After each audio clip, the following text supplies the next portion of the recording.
l'égalité et de la fraternité. Si Monsieur Ferron a la parole.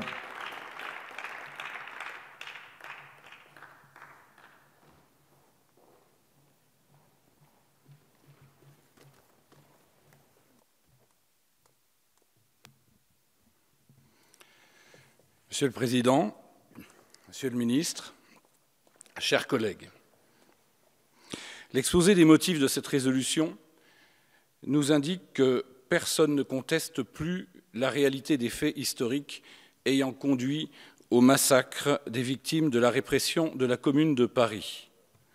Personne ne le conteste plus, mais cela n'est pas suffisant. On vient de le voir, on vient de l'entendre. Certains nient encore, comparent ou bien minimisent. En tous les cas, cette résolution les irrite. En appui à cette résolution, je souhaite ici apporter en contribution un témoignage. Le témoignage réaliste du poète, et pas n'importe lequel, Eugène Pottier, qui écrivait en 1886 « Elle n'est pas morte ». Comme faucheur rasant un pré, comme on abat des pommes, les Versaillais ont massacré pour le moins 100 000 hommes. Et les 100 000 assassinats, voyez ce que ça rapporte. Tout ça n'empêche pas, Nicolas, que la Commune n'est pas morte. Ils ont fait acte de bandits, comptant sur le silence, achevé les blessés dans leur lit d'ambulance. Et le sang inondant les draps ruisselait sous la porte. Tout ça n'empêche pas, Nicolas, que la Commune n'est pas morte. Les journalistes, policiers, marchands de calomnie ont répandu sur nos charniers leur flot d'ignominie. Les Maxime Ducamp, les Dumas ont vomi leur eau forte. Tout ça n'empêche pas, Nicolas, que la Commune n'est pas morte.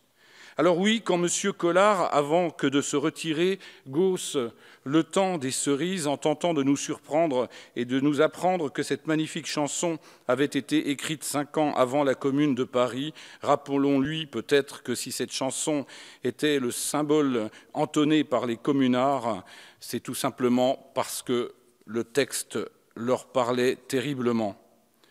Et parce que je ne comprends encore toujours pas pourquoi certaines de nos grandes villes ont une place tiers, je veux dire avec Jules Édouard, l'hiver 71, c'est l'hiver du chaos, l'hiver de la défaite devant les Pruscos, l'hiver de la souffrance, l'hiver de la faim, l'hiver des collabos et des faux républicains. Il commence à fleurir des cocardes écarlates, et dans la rue soudain, le cri du peuple éclate. Un matin, tout Paris entre en insurrection, et Paris doit lutter contre la réaction. Ouvriers, paysans, armez vos chasse-peaux. Du haut des barricades, agitez un drapeau. Agitez vos drapeaux, les Versaillais canonnent. Agitez un mouchoir rouge du sang d'un homme. Avec la cruauté d'une bête sauvage, Thiers a tué la Commune en un rouge carnage. Derrière les croix et les ombres d'un cimetière, à 10 contre 200, les révolutionnaires. Le dernier fédéré contre un mur est tombé, ne murmurant qu'un mot, le mot fraternité.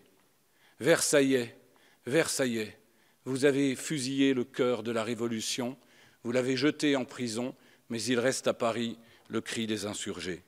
Voilà pourquoi, si longtemps après, alors que plus d'un siècle s'est écoulé, cette résolution a du sens, plus que jamais.